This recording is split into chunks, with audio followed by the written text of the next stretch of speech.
Bonjour Banamboka Bana Congo RDC. Bisika nyonso bozali balandi émission na biso autopsie, émission oyezali na New Libre Débat TV. Toyelo pona kopesa bino disese na biso ndenge elongo bani. Kolala kola mokape pe mayofere ezali volonté ya Nzambe. Ezali volonté ya Nzambe pona ne po Nzambe nda pesa ka pe mayofere. Tango ya pesio pe mayofere pesa ta misorote zala na bolingo, zala na amour, zala na oyo nesto mutako zala comme pardon, comme bolimbisi, comme les camognons surtout. Le corps to lobi kambo pardon ngonga oyo toyebi Mobulu ezali koningana na l'église de réveil entre mon mboka Kabundu Walesa na mon mboka Denis Lesi. Oui, Denis Lesi asali mabe. Oui, mon mboka Kabundu Walesa asali mabe. Mais boktanga na Bible ezali koloba na l'évangile ya pardon. Évangile ya pardon ni koloba nini? Tanga na Matthieu 6 verset 12. Aucun évangile kaka na Matthieu 5, verset 38 à 48. Évangile sur le pardon. Dans Matthieu 6, verset 12. Et le Bible, il enseignait à ses disciples à prier ainsi. Selon l'évangile, Matthieu 6, verset 12. Pardonne-nous nos offenses, comme nous aussi nous pardonnons à ceux qui nous ont offensés. Ça, c'est Matthieu 6. Pardonne-nous nos péchés, car nous aussi, nous pardonnons à quiconque nous offense. Luc 11, verset 4, Yaliboso, Matthieu 6, verset 12. Vraiment, naïveté.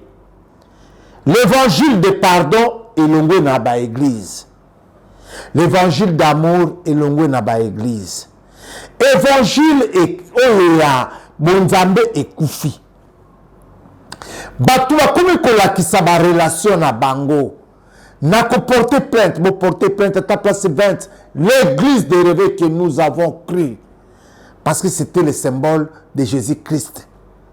Parce que l'église de réveil, il y a qui réveillé ma camion sur ma base qui dans l'église union surtout.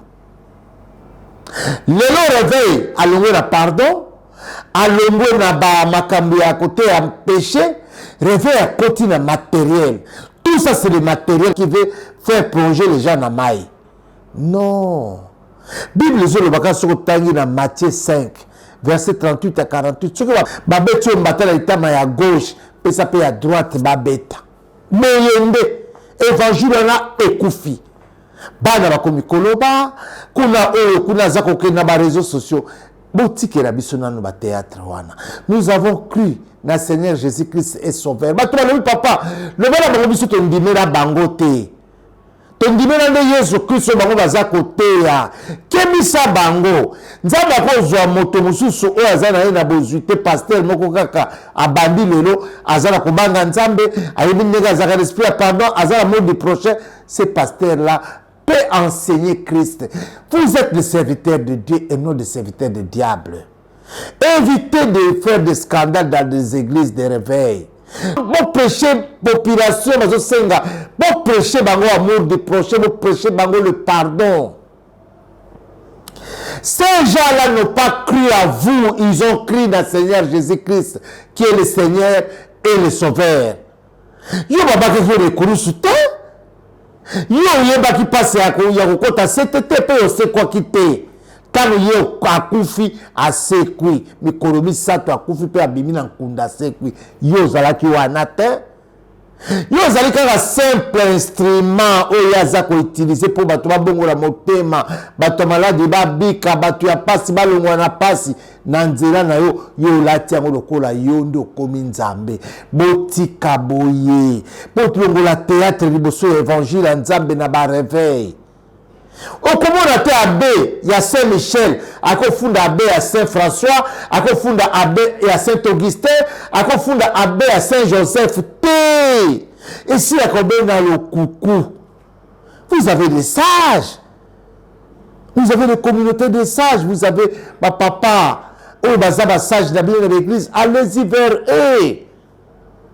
Toyambi ma population za kokoba bana nzambe azoko biso to mbongo lazi motema pona bango te toyamba Yesu me toyamba bango te Batu wana bayamba Yesu, bayamba Denis Lesi te, bayamba Kabundu te, bayamba tel te. bayambande Yesu Christ oyo azalaki mon Seigneur et Sauveur oyo akufaki pa asekwi. Nous prenons des hommes de Dieu puissants dans le miracle mais effacés. Alobi na bato boyamba Nzambe ngai te mais boyamba Nzambe oyo ya biso. J'ai béni beaucoup Pasteur Ngalassi quand les gens vont me dire pourquoi le baka oui c'est mon papa spirituel. J'ai béni beaucoup Papa Mbia Etienne. Il m'enseigne qu'il faut que yoba kotosa na basala Nzambe o mosusu o tosa pe Nzambe. Ce sont des hommes de Dieu, ils craignent Dieu. C'est rare de trouver des hommes de Dieu pareils qui font des miracles au nom de Dieu, au nom de Jésus-Christ. Avoir seulement une seule femme, azaka randako, afanaka na bananaye, akenaka ote abato, c'est rare. Il nous enseigne toujours comment craindre Dieu, comment combattre. Abi, ngabo tulabiki saka te, nzambe da biki saka. Quand vous êtes à côté de Papa Ngalassi, ils disent toujours Amen. Les gens pouvaient citer ton nom, il avait l'affaire continue, non. Ils se sont arrangés avec son frère dans le pardon. À cette époque-là, il y avait aussi l'influence politique qui jouait. Aujourd'hui, l'église est transformée dans le business. L'église est transformée dans le style mondain. N'a pas une autorisation. Ceux qui vont confondre Denis, c'est 50 places. Asamba Kotoyo, Asamba Kotoyo, Asamba Boye. Trésor, Nandimi Oyolobi. Je t'autorise. Bana Nazambe Nandimi Obino Bolobi. Nous autorisé Bino. Peuple de Dieu, j'accepte ce que vous avez dit. Je vous autorise à faire cela. Parce qu'ici sur terre, il y a des serviteurs de Satan. Comme ils sont serviteurs de Satan, on va les enterrer spirituellement. Mais comme à mon avis, déjà, la période où on a moins chaud, il y a pasteur du siège nangazaki wana batu belé bazali na kata bureau bazo yo kapé batu tout bazali wana bazali parce que comme bango ba bandi faut pas soukela pas soukela alors tant ba sisi il y a des témoins bazali oui alors tant to singa habité ba dossier abo il faut national la mer pour y a chargé à communication muta conseiller nga bloc à communication asa ni facile qui a été journaliste nako kende boyité tout kuta lobby nandako d'accord ba yenandako ba enregistrer ka batu nanda kunanga no enregistrer ba tiena numéro na yo na liste ba to ba yamba après bokoti moko aboyi ko komisa kombo ouais au responsable ya na ye ba ki combien ba ki 3 filles moko na ye petuana so soit disant Ivana na ye mutum ba lox ya lox pe ba 3 maman télé ala la kitanga zongi to étudier dossier ba ngombe ba vandi. Tous les journalistes, on a beau autant comme on a. Il y a internet, kaka. Il y a internet, il y a Nene, Yohana, il était témoin. D'accord. Alors, on a une émission là biso. La journaliste on va linga to yamba bango na plateau. Oh, ben ba mo émission. Émission to ça l'émission na plateau pour ba loba makamwana na plateau. Déjà yo kaki bango. Na yo bango mais na ba doute. Ba laxinga ba lugi image wana na page ya walesa. Bango moko babimisi nga image balaxinga. D'accord. Otala ko moni kezaye. Natali kezaye. Na réfléchir na habité. Maman Tina, tout sandé, maman Tina bi jamais. Beaucoup les cas jamais émission dans mon embalio. OK, voilà maman Tina. Oui, jamais et jamais. Oui parce que mon toi bongo li motem en 2001. Ako ya li société ça suppose que ba baptisa qui ende ba loba qui a baptisé ba bon limité ma mutu wana ako ya li supporter a réclamer mongo te pour mutu oye ko telema ko témoigner ça dit que yo mongo ye na tiki kinduma nanga oko senga mbongo te mais comment ya zo loba ke ba pesi mbongo na été puis ba réclamer nguma na noko na eso mutu na wana tiki nguma ba pesa ki déjà zo réclamer zaki eza code na bango ya famille na bango ya garçon wana pe depuis na témoignage na ba kope kufi famille boyinga banini. C'est comme ça qu'il lui-même il est parti témoigner. Donc, alors il y a tout les émissions na yo pour permettre na lo babango devant yo et devant journaliste. D'accord. Tobito sate. Après débat 1 heure 2 heures de tobito salate. Maman tu n'as pas insisté. Bazo insister. Laissez les marabouts se battre entre eux. Laissez les charlatans se battre entre eux. Comment les charlatans ont tourné les enfants de Dieu? ils sont allés témoigner. Ils vont tourner vers l'autre. Ils vont aller encore chez l'autre là. Voilà comment les charlatans ont bougé l'église de Dieu. Les charlatans. Que le Seigneur vous accompagne. Pasteur Kabundo, pardonne Pasteur Denis, c'est Pasteur Denis, pardonne le Pasteur Kabundo. Laissez cette histoire. C'est trop bas. Ce n'est pas l'évangile que vous vendez. Vendez l'évangile de Dieu. Dieu va vous accompagner. Pasteur Kabundo, si vous pardonnez à Denis Lessi, ça va vous coûter quoi? Devant l'église, vous dites, n'a pardonné Denis Lessi. Azam de Konanga, Soka Bunga qui l'a pardonné. Denis Lessi, si vous pardonnez à Pasteur Kabundo et que vous laissez ces gens-là, Nassoni, ce sont des gens, des sorciers qui veulent vous séparer. Si c'est vrai que vous prêchez la parole de Dieu, vous se pardonnez, binomi balé. Vous continuez, ça l'évangile, allez retirer vos plaintes dans les parquets. Ça sert à quoi les enfants de Dieu? Vous êtes dans le parquet, devant le païen, devant Baam Nabino, devant Bad Nabino, vous avez Samba. Non. Et vous dites, mes enfants vont porter plainte. Non. L'infraction est individuelle. Les enfants, ne mêlez pas les enfants dans cette histoire. Quel héritage vous allez donner aux enfants? Comment les gens m'insultaient et que j'allais en justice avec ces gens-là? Non! Et que vous dites ça au peuple de Dieu et Babou Bazako applaudir Bino. Non! Dieu n'est pas dans ce genre de division. Dieu n'est pas dans ce genre de combat. Dieu est dans la paix, dans l'amour et dans tout. C'est le Seigneur qui garde, c'est le Seigneur qui protège, c'est le Seigneur qui bénit et c'est le Seigneur qui élève. To suki wana pona lelo, to kope sabino lisusu, mape ya musubu bandege ni yako continue.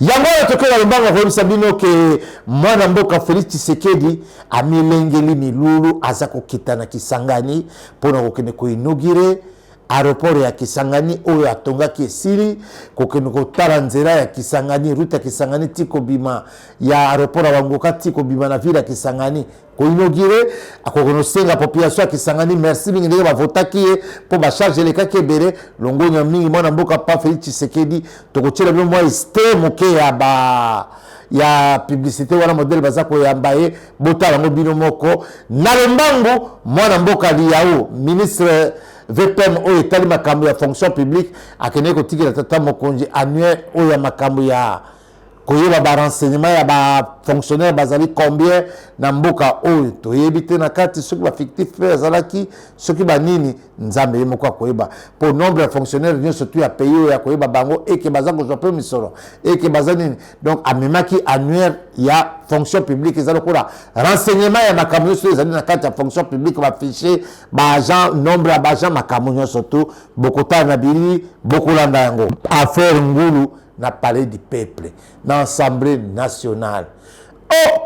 Moi, na mboka Vital Kamerhe, batondoli elelo. Totani na ba réseau pe totuni kuna na ministère à budget. Moi, na mboka Hussein, azali directeur ya paye. Abe effectivement, hier, banda Kamerhe a koti, a comment kufuta 513 députés. Bon, kamata 13 députés, on a dit boke wana. Vous calculez le nombre de députés, 21 000. Ça fait 200 000 dollars. Donc, on va dire que le peuple a 250 000 dollars et bimaka. Chaque mois, 261 000. Or, il y a 13 députés fictifs. Tobangako. 250 et quelques mille wana. Et qu'on somba kisina Mambasa. Na ba zone de santé ako somba kisi na Ibenge ako somba kisi na lokolela ako somba kisi na Basankusu ako somba kisi na Bolomba ako somba kisi na Bokote ako somba kisi na Chikapa na ba zone de santé mbongo wana botonda kate ezali kokende wapi 500 députés reconnus banda mokili banda na RDC ba vota loi mais comment 513 alobi banda mwana mboka Kamerhe akoti ndi akomi kotinda 513 paye ya 513 députés pe boye mwana wana salaki ba document ya faux aza faux député fallait otikali akata mboko ya député moko po amoni bino osali ngulu boche 513 il y a 514 minutes. Ça, c'est honteux dans un pays qui se respecte. Peut bolender moi dans Mboka Kamere bien que gérer RDC comme président de la République. Bon, total en anoi. Ngai na lingaka yo mingi. Population balingi yo mingi bona Mboka Kamere. Ngai moko na sepelaka ndenge osaka mosala na maîtrise na mais lembisana no singa côté ya makambo tali misolo wana. Les Congolais, peu importe couleur à Boutakoya, pas à la président. Ceux qui vont respecter social na bango Congolais à kozala nayo. Et zali soni et le connaissez que continuer beaucoup kabino moko sango ngo to ko pesa bino ba document to ko tia à l'appui comment paye wana aussi na reconnaître que ya futa ka parlement 513 députés. Et tumbae kawana boka Félix Tshisekedi da salaire. Mais population vous sakana na ye. Population vous a kolia mbongo na ye. Mbongo le ko kirata ba de terase ya nani kalamu ya batongea. Akira ko basomba bazuti bakire po mayetonda kate. Mais mbongo wana ezali koliama. Te. Mbongo wana ko sala ta nzela ya bongolo po batu balekaka. Mbongo wana ko futa ba enseignant 210 voilà 13 voilà 260 000 et quelques et ko futa ba enseignant mususu bazana mbongo te mbongo wana mana Mboka Kamere asisi guerre asisi grève ba enseignant oui côté ya pakoli côté ya bongisi maramote mana Mboka Vital Kamere tu es un monsieur que le Congo avait beaucoup d'espoir pour vous. Les gens me disent le balanyer tolingaka na politique ya yebi mais alembisana no côté ya makambo wana ya mbongo alembisana. Devenir chef d'État dans ce pays, c'est un homme qui aura l'amour de la population, ou a besoin associé à la population, ou a kokokisa makambo nyonso to. Nangonga oyo tozali koloba bo pito mususu na Benedibele. Bon pito mususu za 2 mètres awa na bonga yasa eza na kisi te na vanga kisi ezali te na ngonga oyo bato mususu balalaki likolo ya batoli ya ndako po mbulu ebetaki biloko ezindi tosala bato ko siko so câble électrique eleki wana etuti na mai etuti na batoli likolo esika bafandi bato bakeiti bato bakati oyo bakufi. Mais mbongo zoli ya malapari du peuple dans l'Assemblée nationale boyete tokeko na mbongo ya kopesa bino sango tali makambo ya Senapi haha etumeza na Senapi IGF azana Senapi parquet général de la République parquet général ya Gombe aza déjà na RI réquisition d'information pour ba justifier ba mbongo ebungi na mwana Mboka Yusufu na badaf na ye mwana Mboka Yusufu bientôt akoza mokangemi parquet kokwea na ye malgré IGF azali kuna rapport avant rapport parquet kokwea na bango IGF alba tika na bango basala mosala parquet akolokota bango sima na kumisaka mingi likamwana Mboka Makila José Sumanda Lobaka mbongo aleta avant kolia yango fozele bela mais bango bale biloko na mobeso ebeli te mwana Mboka Yusufu bakolokota batu na Senapi kuna 12 millions de dollars futa mpona ba bulletin 2 fois donc ça fait 24 millions moko a fourni ba bulletin ya mabe ifani na ba conteneur moko ka ba bulletin bimi akamati ba bulletin wana zumbongo apesi na leta simi zela kena ye ba changer pe kombo ya ministère donc bulletin yo surtout à 24 millions et tombé kadik yango oyo azali pembeni wana entrepôt ezali pembeni ya Senapi ezali entrepôt ya Senapi. Imaginez-vous cet entrepôt paye $6,000 par mois et ndako na ville ya Gombe meublé 3 chambres salon appartement 7,000 mais entrepôt ya monene yango tokotina mino ba image ya yango bokomona entrepôt na futa maka $6,000. Qu'est-ce qu'ils ont fait les Libanais pour mériter tout au Congolais pour mériter? Bah c'est ça entrepôt wana, bah bon biloko qu'on a boyore mais entrepôt na bago ezali. Tout ça complicité ba na Mboka Yusufu ba yebi yango. Ezali mawape pasi. Et comme nous avons besoin de colite dans le bureau, à 5-6 mois, nous sommes besoin de pas, beaucoup de filets, beaucoup de tout dans mototel, après ça, quand même information, on va vous arrêter. Attention, on va vous prendre les journalistes aussi sont protégés. Attention. Des preuves que nous avons, quand nous allons balancer la place publique, comment on a Makala? Comment on a Makala? Il va entrer dans Makamotali Mbongo. Il y a que sa solidarité wana. Et ça, je ne.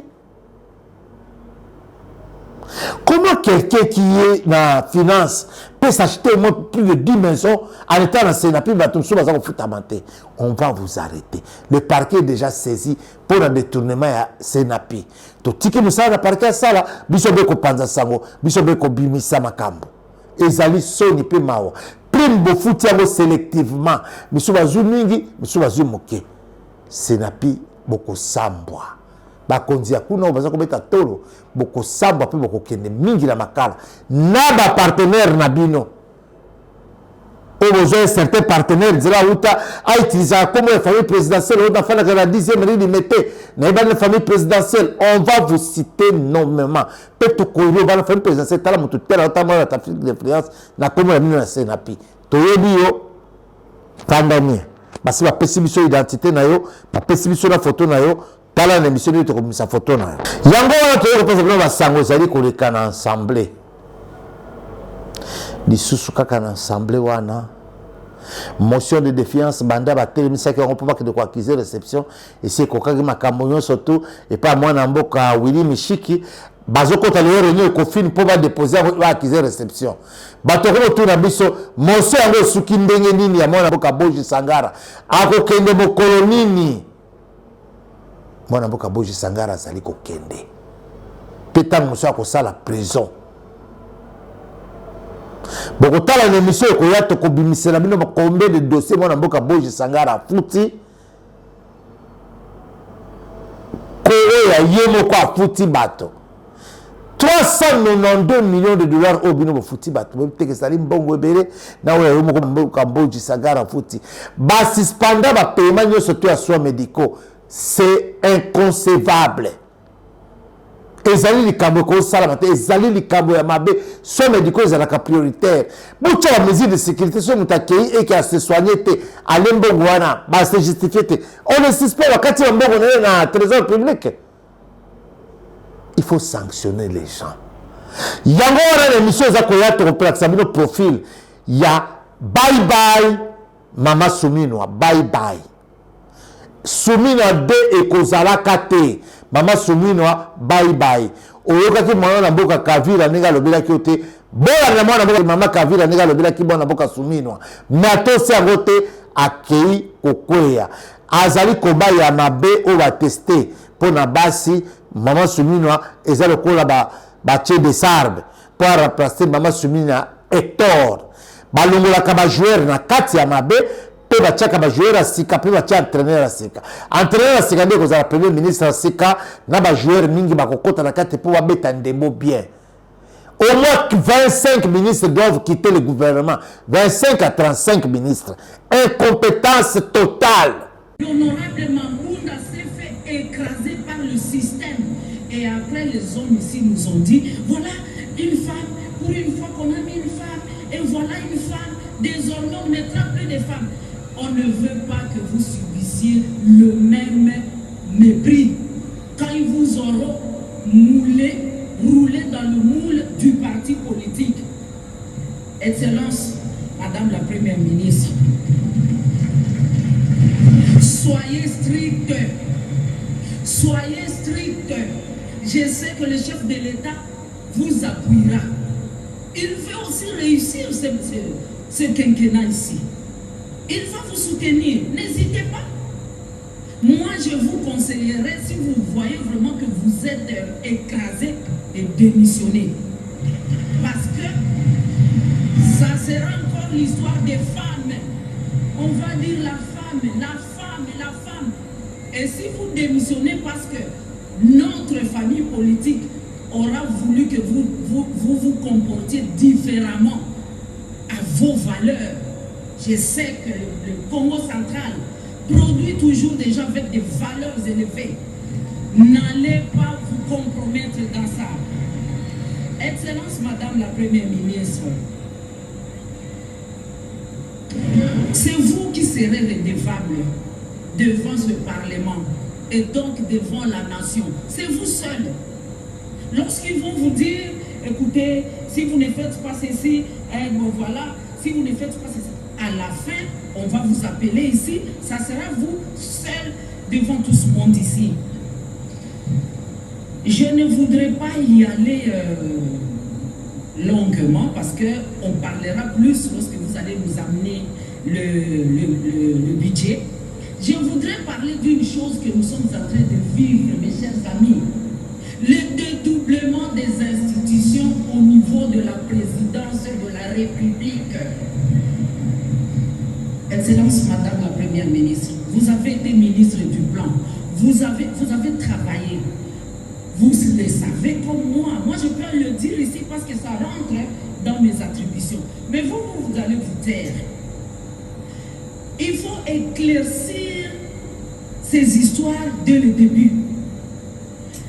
Mettez la ligne à ne pas franchir par la présidence de la République. Vous aurez les lignes de crédit que nous allons vous accorder. C'est vous qui devez utiliser, consommer, enfin, vos ministres, consommer ces lignes de crédit. Mais depuis un certain temps, on dit ministre de la Culture et des Arts, je prends ça comme exemple. Les activités que votre ministre doit faire se font à la présidence de la République. Les crédits sont partis. Quand vous voulez travailler, il n'y a plus rien.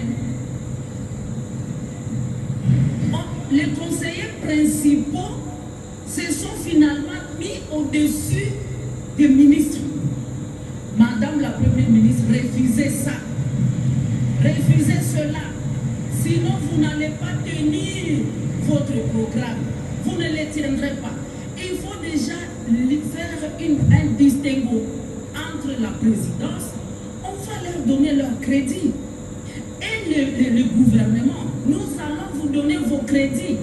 Qu'on ne vienne pas picorer tout le temps dans les crédits des ministères au profit de la présidence.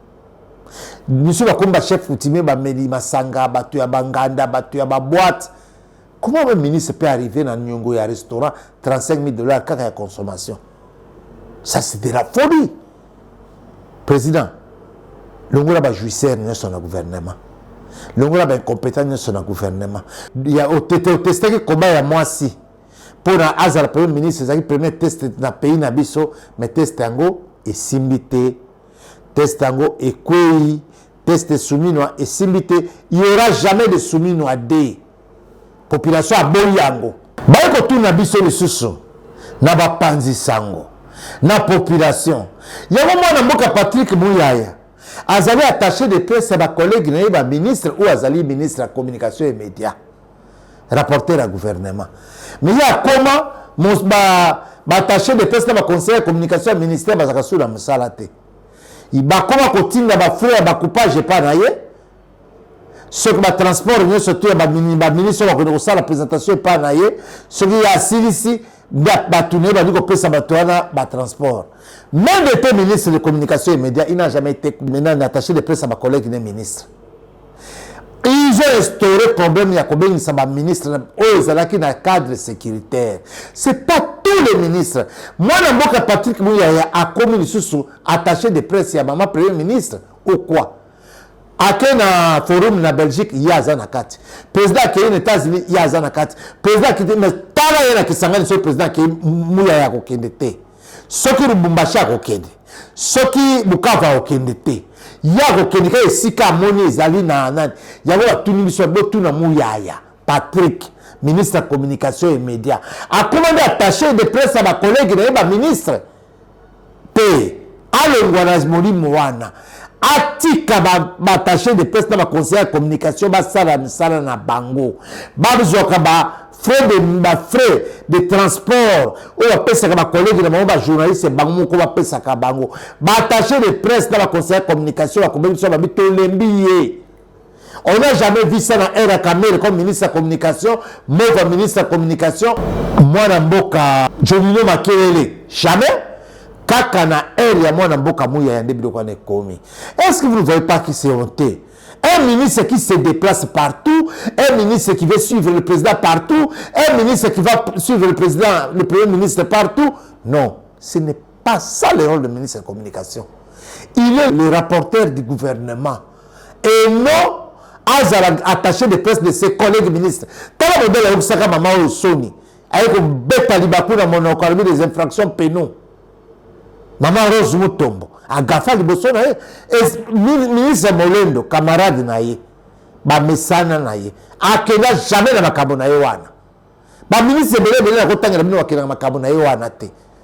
Okosenga ni soloye, yende ko kabolela ba journaliste, pi tika ba journaliste ba conseiller en communication ba s'occuper na ba journaliste o bazali ko aider bango na secteur na bango obomi musala tika baninga basala musala obomi musala pona lelo to suki wana bona na biso émission ya lobi to kola sambe milulu na kisanga ndenge ba yambita tamo konzi to kola sambe ndenge asali ba inauguration ya ba biloko yo surtout boko sepela makasi